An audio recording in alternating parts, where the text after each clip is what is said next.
We've made it to the end of January. We are 1/12 of the way through the year 2020, and that means it's time for the first Blu-ray Funko Pop haul of the year. If you're kind of new to my haul videos, they're intentionally a little bit more relaxed, shot in a way to let me tell some stories, kind of talk about the stuff that I got, and let my personality come out just a little bit more. Before we get started, go ahead and tell me down below in the comment section, what did you pick up this month? What cool toys? What movies?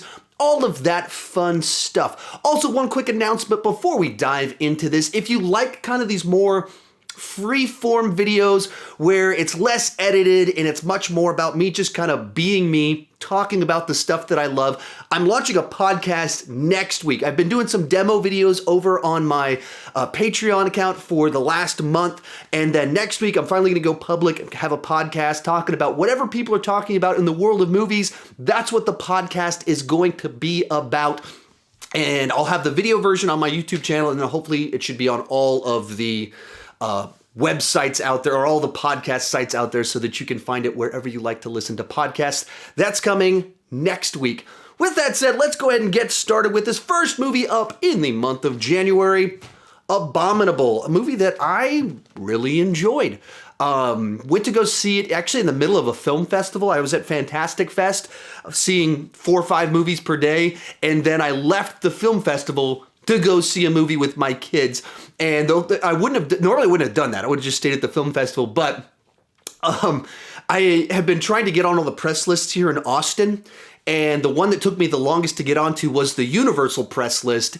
And finally, after months of emails, and I actually sent kind of a little bit of a mean email in the mix, they finally added me after I sent the mean email.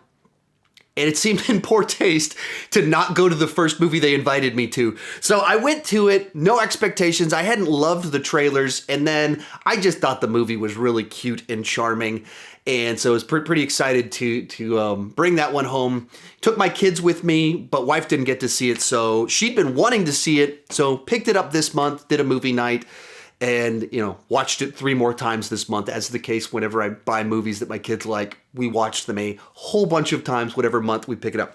Then we have Snatch. Snatch. If you weren't paying attention, last weekend I did my Guy Ritchie ranking because he had his new movie, The Gentleman, come out. Snatch is one of those movies that was pretty pivotal in my love for movies. I've always been kind of into nerd culture, always gone to the movies. I mean, in a certain sense, I've always been a movie person.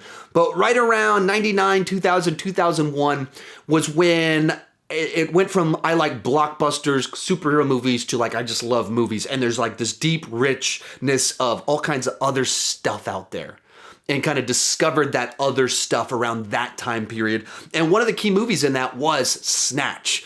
Another one was Memento, and made by Jon Favreau.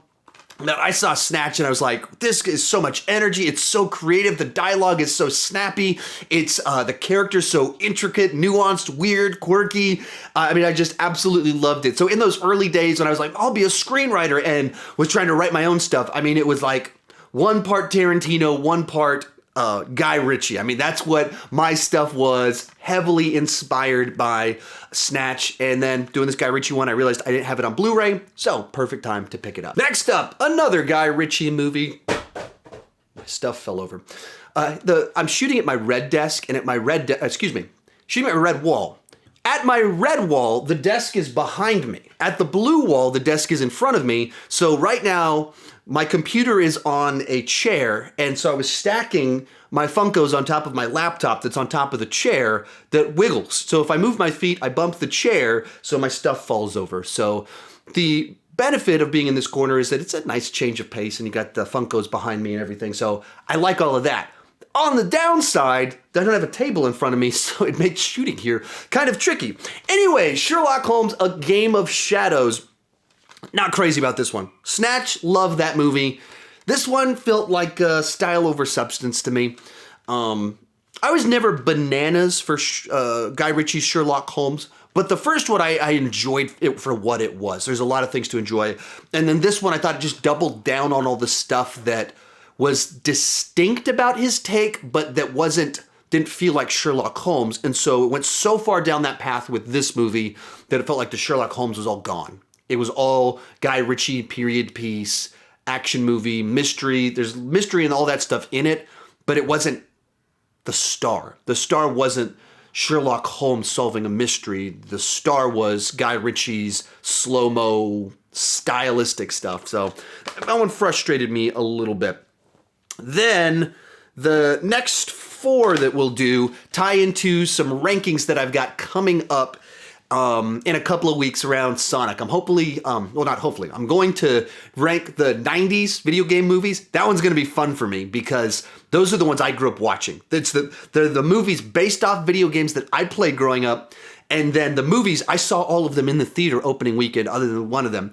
And so it's this list, 90s video game movies ranked. Pretty excited about that one. And then I'm going to rank the top 15 highest grossing video game movies of all time. So 2 different video game rankings. All in all, it's like going to be 20 movies or something like that I'm going to talk about. And, obviously a lot of stinkers in there, but it's a fun discussion. They're movies that when a video game movie is bad, it's fun to talk about it because they're funny. They're like hilariously bad when they do that. So anyway, with all of that said, first up, Mortal Kombat. One that's actually not too bad. Not too bad. I mean, if you're going to do a Mortal Kombat movie, this one actually followed the plot of the video game for the most part. The characterizations feel about right. And so when people talk about good video game movies, this is one that they talk about. Haven't watched it yet, still in the wrapper, picked it up. Actually came in the mail just a couple days ago. But like the day it came in the mail, I saw it for $5, which I think is what I bought it for on Amazon at Best Buy. So I was like, I just could have picked this up at Best Buy if I'd just gone to Best Buy a little bit sooner to check the discount then. But picked it up on Amazon for $5. And pretty excited to watch this one. I was hoping my wife would want to watch it with me, but she's like, I'm not going to watch a Mortal Kombat movie. In fact, all of these video game movies you're about to watch, you could just leave me out of this one. You can watch all of them on your own. And she's probably not unwise, which leads me to the movie I watched last night.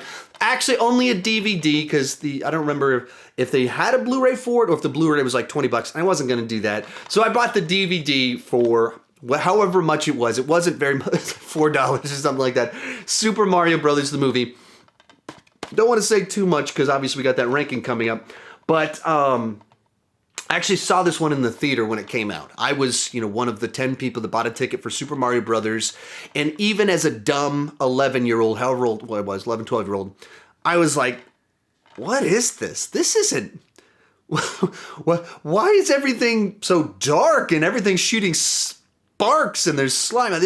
This doesn't have anything to do with Mario. So even dumb me knew something was fishy about this movie. Rewatching it, a lot of things were fishy about it. One of the stranger projects to ever actually come into existence. Then we have Street Fighter, another one I actually watched yesterday. I know people love to hate on this movie. They're not totally wrong. I've always had fun with it. It's campy fun for me. I guess I don't feel guilty about anything that I like or enjoy. But if you're going to say a guilty pleasure movie, I guess you'd go with this one. I mean, I was there opening day when this movie came out because, I love martial arts movies. I played Street Fighter 2 on all the versions of Street Fighter 2 because they re-released it like every 6 months, and it was Super Street Fighter 2 and Deluxe Edition, Turbo Edition. I played all of them and had them for all the video game systems that I had. So, of course, I was there as soon as it came out. And, having rewatched it yesterday, there's some criticisms that are valid about the film. Still can't be fun for me. And the last little pickup, I already owned Angry Birds 2 because I picked it up, I believe, at a Black Friday sale for super cheap. But I didn't have the first one. It's also a video game movie, so had to pick this one up too to watch it. And it's, for the cost to rent it versus, you can buy this one real cheap.